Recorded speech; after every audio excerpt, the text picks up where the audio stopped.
You are listening to The Briefing, first broadcast on the 11th of March 2025 on Monocle Radio. It is 2100 in Pyongyang, 1300 in Paris, midday here in London and 8 a.m. in New York City. That is the time on Monocle Radio, brought to you by Chanel Watches. The Briefing starts now.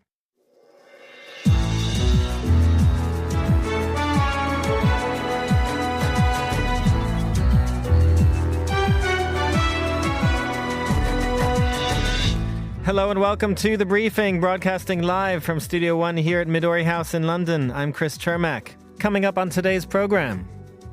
Hello, I'm Monocle's Carlota Rebelo, and I'll be explaining why Portugal's minority centre-right government is on the brink of collapse. Looking forward to speaking with you, Carlota, in just a moment. After that, we'll speak to the man who wrote the book on Lazarus, the group that has hacked $1.5 billion worth of cryptocurrency on behalf of the North Korean state. From there to Mipim, the world's largest real estate fair in Cannes. And finally, we'll speak about the revival of rural bars in France. All that right here on The Briefing with me, Chris Cermak.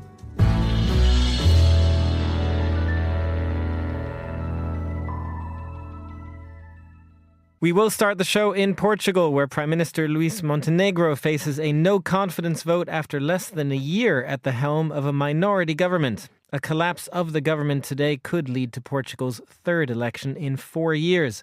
And joining me now is Carlota Rebelo, Monocle's senior foreign correspondent. Carlota, this no-confidence vote was called over a conflict of interest for the Prime Minister. Can you start by explaining the scandal behind this?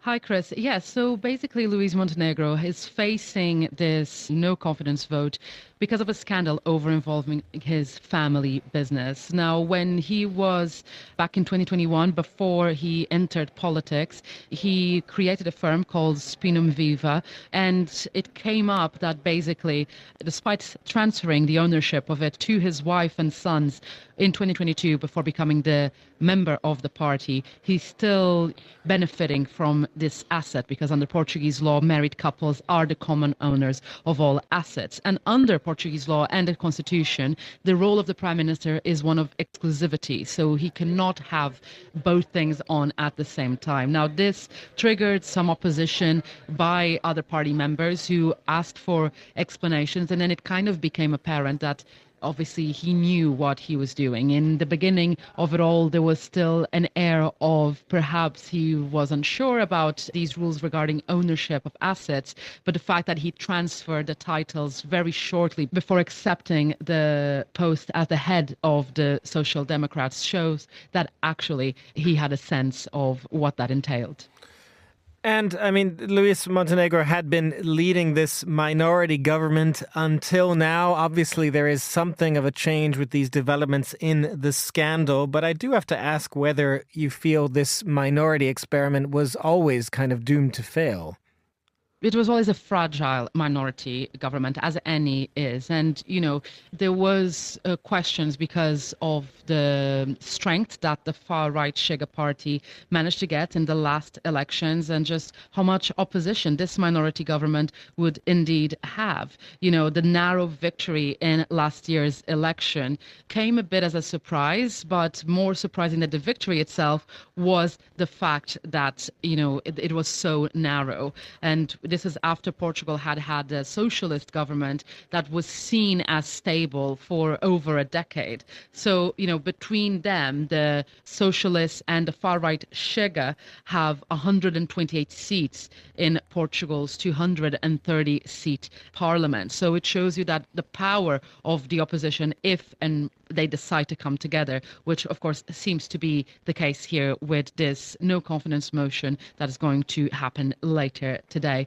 Now, we know that depending on how it goes, but it's very likely that it will fail, that then Portugal's president, Marcelo Rebelo de Sousa, will dissolve parliament, and that will trigger the mechanism for a new election. The earliest date would be the 11th of May, of when that can take place, but all analysts are pointing towards a late May election. And what is your sense, Carlota, of who might benefit from that election? As you say, the far-right Chega did very well the last time around. The socialists obviously were booted from government, in part because of a sort of corruption investigation there as well with the former socialist prime minister. Might they be bouncing back this time? I think it's quite unclear at this stage. The issue that this scandal with Spinum Viva has done is that it brought to the fore that idea and that perception of a corrupt government in Portugal, of corruption in Portuguese politics. This is something that from both sides of the aisle, on all parties, has been seen in the past. And there was this belief that a trend had been turned and that we were moving away from that. So it will be interesting to see how the electorate will respond to these allegations, how the possibility of an investigation and inquiry by the public prosecutor, which is on the table at the moment over these dealings, how that will unfold. And if indeed progresses to something a bit more serious, I have a feeling that the Social Democrats will have a reality check in these elections. Of course, we know that corruption and those themes always benefit those on the fringes, particularly on the far right. They've already been using talk about, immigration in their speech. So I wouldn't be surprised if we saw a bump there. I don't think to the point of becoming a significant voice in government, but definitely a significant voice as an opposition party. Thanks very much, Carlota. That was Carlota Rebelo, Monocle's senior foreign correspondent. And now here's Laura Kramer with the day's other news headlines. Thanks, Chris. Ukraine's President Volodymyr Zelensky has left Saudi Arabia. His team will meet America's top diplomat today to improve ties after Mr. Zelensky's troubled visit to Washington. He will not attend the meeting with U.S. Secretary of State Marco Rubio. The UN Security Council meets today to discuss Iran's growing stock of near-weapons-grade uranium. 6 countries, including the U.S. and U.K., requested the meeting. Iran denies seeking nuclear weapons, but the International Atomic Energy Agency says uranium enrichment is speeding up. And the German air taxi maker Volocopter is set to be bought by China's Zhejiang Wangfeng Auto Wheel Company. Volocopter is in financial trouble but had hoped to launch air taxi services in Chinese cities like Shanghai. Those are the day's headlines. Back to you, Chris. Thanks very much, Laura. It was at the end of February that an infamous group of hackers known as the Lazarus Group, believed to be working for the North Korean state, managed to steal $1.5 billion worth of cryptocurrency, the largest digital currency heist ever. There has been an effort since to prevent the group from laundering the money, but as of this week, the hackers are believed to have successfully converted around $300 million of their spoils into hard cash. Well, I'm joined now by Jeff White, investigative journalist and author of The Lazarus Heist, From Hollywood to High Finance, Inside North Korea's Global Cyber War. Jeff, great to have you on the show. You have literally written the book on Lazarus. Can you start by boiling that down for us somewhat? What is the Lazarus Group exactly?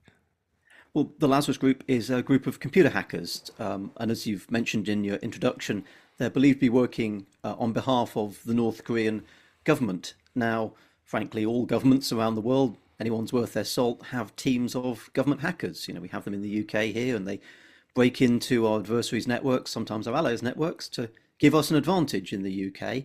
But that's mostly about information and data and politics, geopolitics.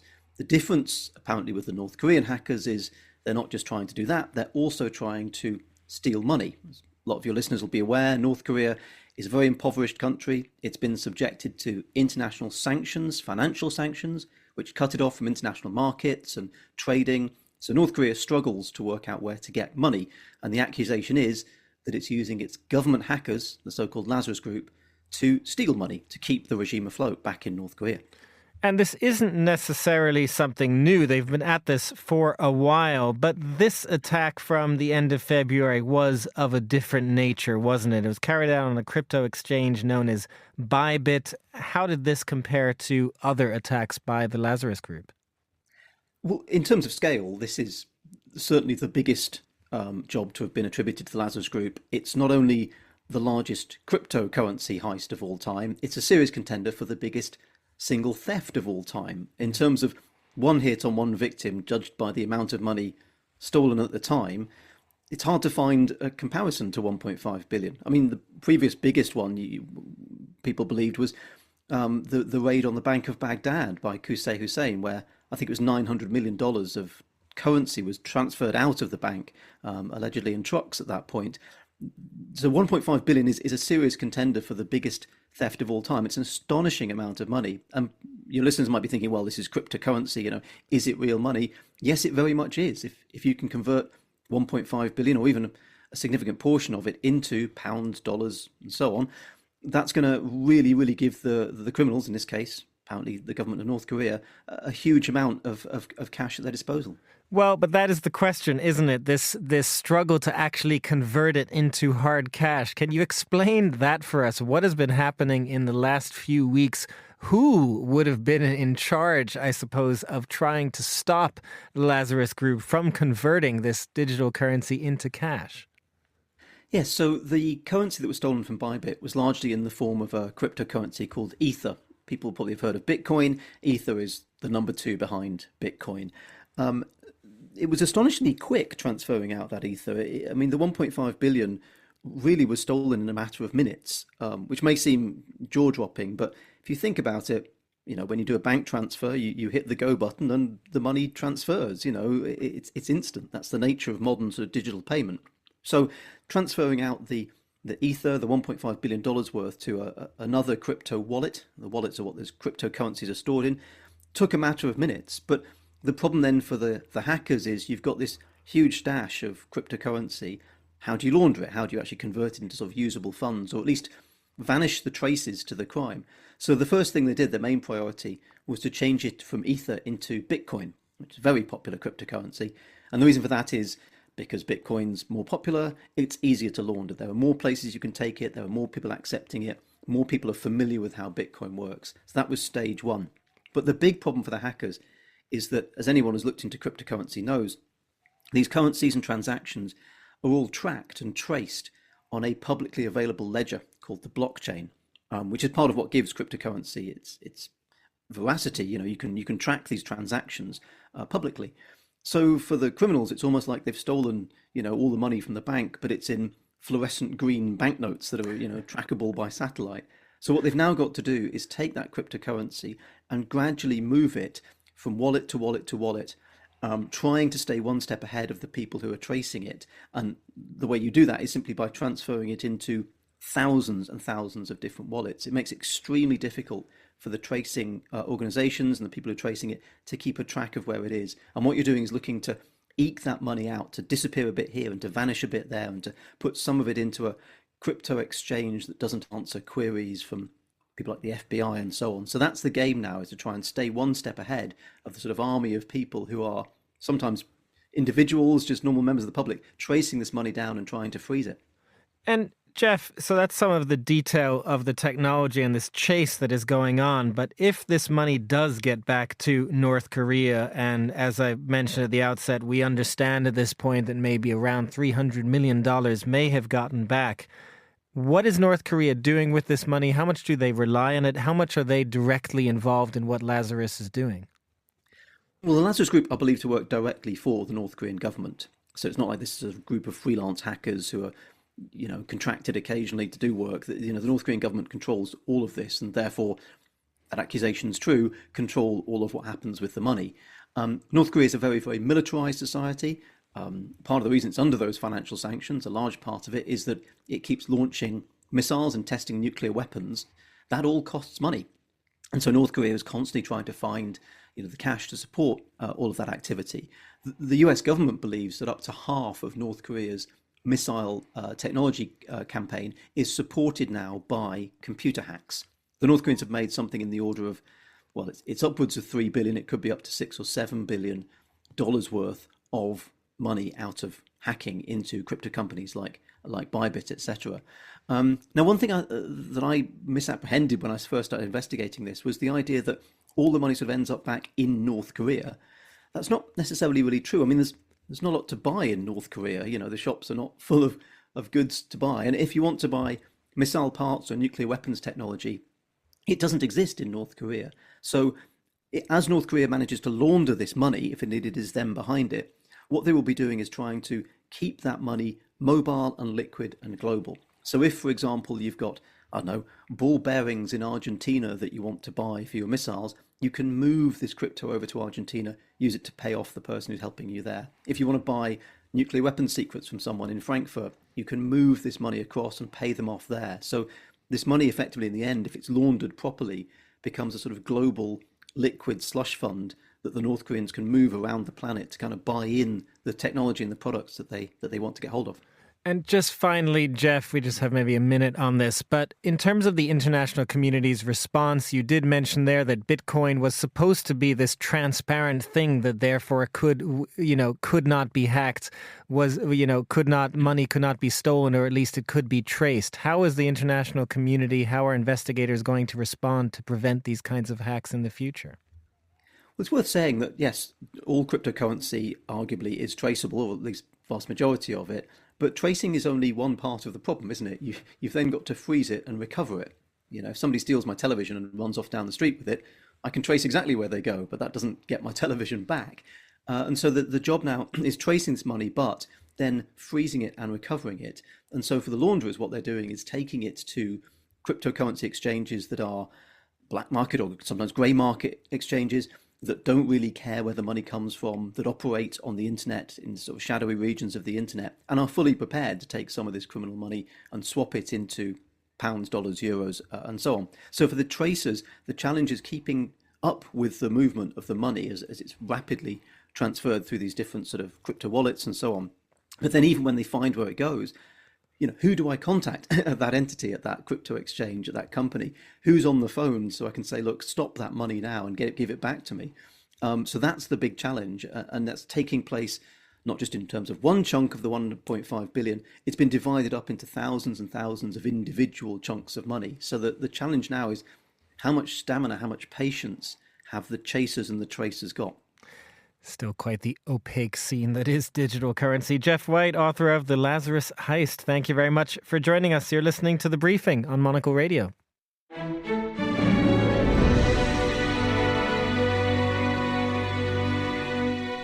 You are back with The Briefing. I'm Chris Cermak. The world's largest real estate fair, known as Mipim in Cannes, is officially opening today, and Monocle's team has been on hand for the event. It includes our very own editor-in-chief, Andrew Tuck, who joins me now. And Andrew, this is not your first Mipim go-around. What's different? Who's there this time? Certainly not my first rodeo. This is the third time in the Mipim saddle. And I'm not sore yet, so we're here. We're galloping around. I think we'll drop the metaphor there. It's an amazing event because, yes, it's about real estate, and there's lots of people trying to get people to invest in their shiny new towers.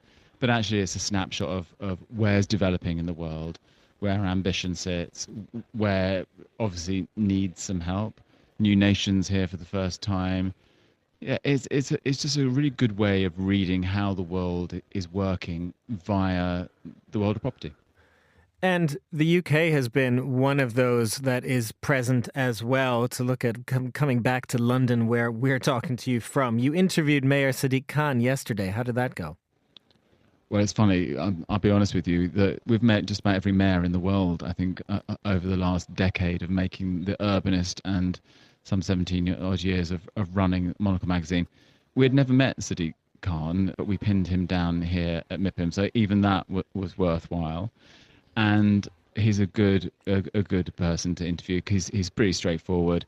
Let's be honest, he's a politician, so he's not going to say anything that's daft or stupid. But he doesn't dodge any questions, and we had a good, frank conversation about, for example, Heathrow. He's not keen on an expansion of Heathrow. He thinks the noise for the community around there is too much, that the work that would have to be done on the motorways is too damaging to the mobility in and out of London at this time. And he thinks the other airports around London can take the strain. So, but it was good. He went on record saying, look, I'm not opposed to aviation. I think it's an important industry. I support what's happening actually at the other airports. But what I don't think is that Heathrow should just be bigger for no reason. So actually I'm a proponent, a supporter of it growing, but it was a good conversation. And again, another thorny issue, which has been about whether London's Oxford Street, the premier or not premier, the leading biggest retail strips in the city should be pedestrianised, and he is keen for this to happen, and it looks like it may now happen. And again, he came back to the topic and saying, look, I think it's right. I think we should be making a city where more people can walk and cycle and get around without having to get in a car, and nobody's opposed to that. But again, lots of people are not so sure that it will push traffic onto other roads. That is pedestrian always so good? Sometimes you end up with concreted over places which aren't such fun. So we'll see. It is fun and interesting that you had to go to Cannes to interview the Mayor of London for the first time, Andrew, but also tell us about some of those new countries that you were mentioning. There are some new participants this year at Mipim. What does that tell you? Well, Romania is here for the first time, and I think that lots going on in Romania at the moment, but we met a young Romanian yesterday who was ambitious about his country and was talking about the opportunities there. And they are here because they're trying to find investment. Quite a big representation, actually, from Uzbekistan. Tashkent, very keen to find new investors, is already pushing ahead with a big urban program as that country tries to step into kind of a more of a Western mold in some ways with the development of a very modern city. So those were very interesting. And then you get some nice juxtapositions of the floor plan. I like the fact that, Ukraine finds itself but like 2 stands away from America, so they can go and chat with their friends and talk politics as well as property deals if they want to. Andrew, I love that you've got sort of a microcosm there of things happening in Romania, Ukraine, and the US, all the geopolitical news just wrapped into real estate over at Mipim. Andrew Tuck, our editor-in-chief, thank you very much for joining us. You're listening to The Briefing on Monocle Radio.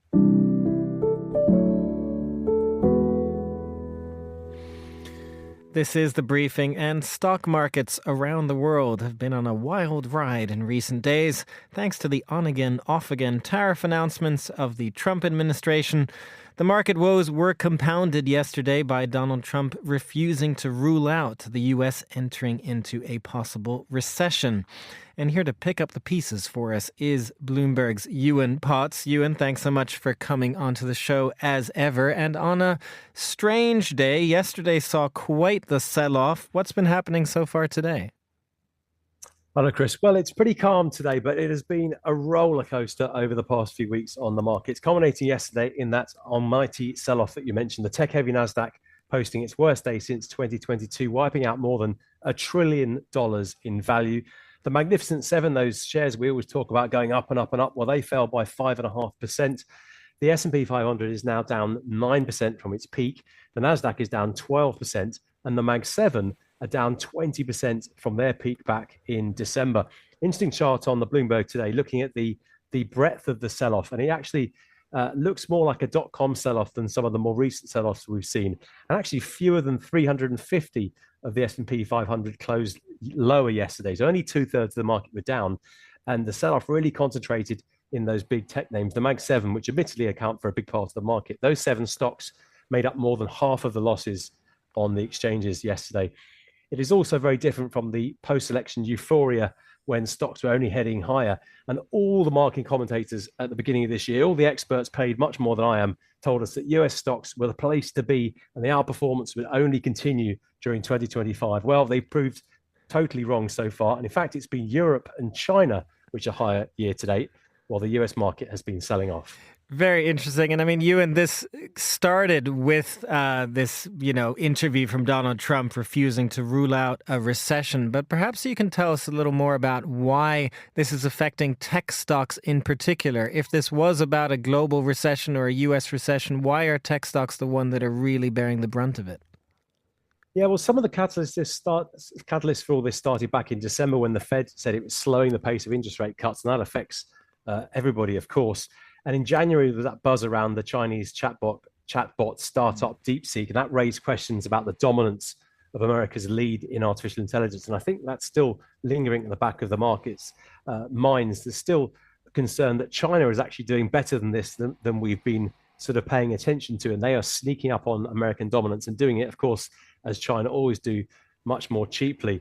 But then the big thing rattling the markets, you mentioned, of course, is tariffs. And where do we start with that? We could talk about tariffs all day long. In fact, I can just talk about the news last week on tariffs. It would take up probably 20 minutes time, but I'll spare you that. But obviously the tariff news comes thick and fast, and the markets really don't like the uncertainty. They don't like the concept of tariffs at all in the first place, but the uncertainty is really adding insult to injury. And then you mentioned that talk of recession as well. And this has really started to creep into the consciousness of investors. There isn't an imminent US recession coming, but there's, for the first time in really a couple of years, talk that perhaps the economy is slowing significantly, and perhaps we might see a recession perhaps later in the year.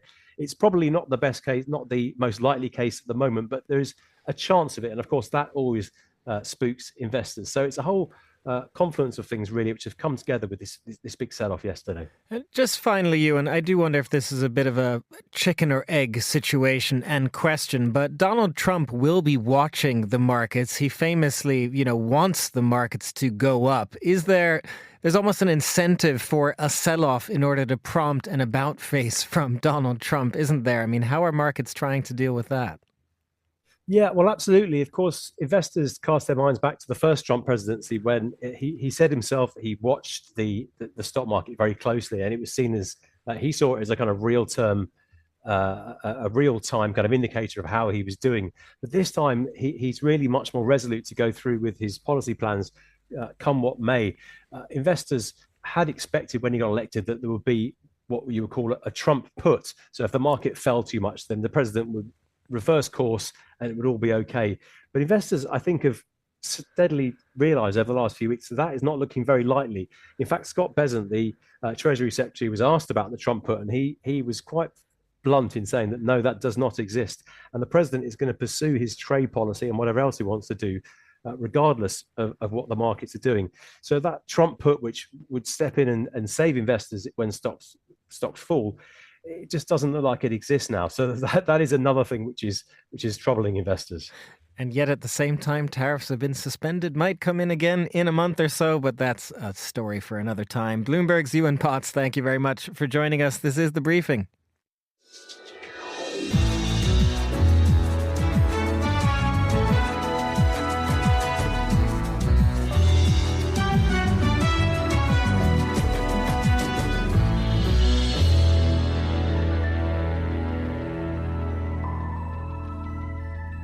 Finally, on today's show, you wouldn't think that the village bar would be the subject for national lawmakers, but in France, this is exactly what's happening at the moment. MPs in Paris have passed a bill that would relax alcohol licensing laws in a bid to bring back cafes and bars in villages in France after their number dropped from around 200,000 in 1960 to around 35,000 today. Well, joining us now is Monocle's Paris Bureau Chief, Simon Bouvier. Simon, always great to have you on the show. This doesn't sound like a new problem, something that's maybe developed over the last decades or so. What's moved Parliament to act now? Bonjour, Chris. And yes, you're absolutely correct about that. You cited the pretty startling numbers of the decline in bars in the country in general.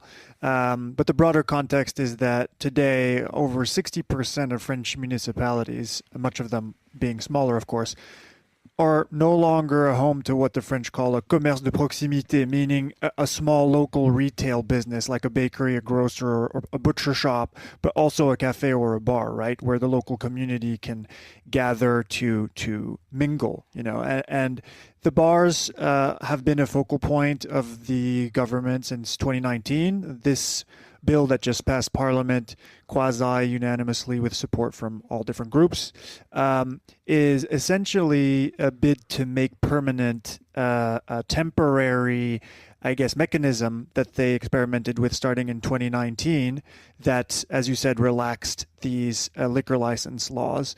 Previously, or currently, I should say, these laws function similarly to how taxi licenses function, meaning that there's a limited number of licenses on the market and the government issues no new ones.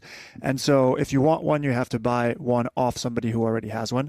And this will make it possible for people who want to open bars in municipalities that have fewer than 3,500 inhabitants to just request a new license from the local city hall. And Simon, I guess from the perspective of critics, one reason that this might not have been done in the past would be, promoting alcoholism, I suppose, and drinking. But as you say, at the same time, there is combating loneliness, promoting togetherness and mingling. Has there been a shift in that conversation in France? I think so. In my view, this kind of combating alcoholism question is tricky because you do have tens of thousands of deaths related to alcoholism in France still today. So it is a very serious public health issue.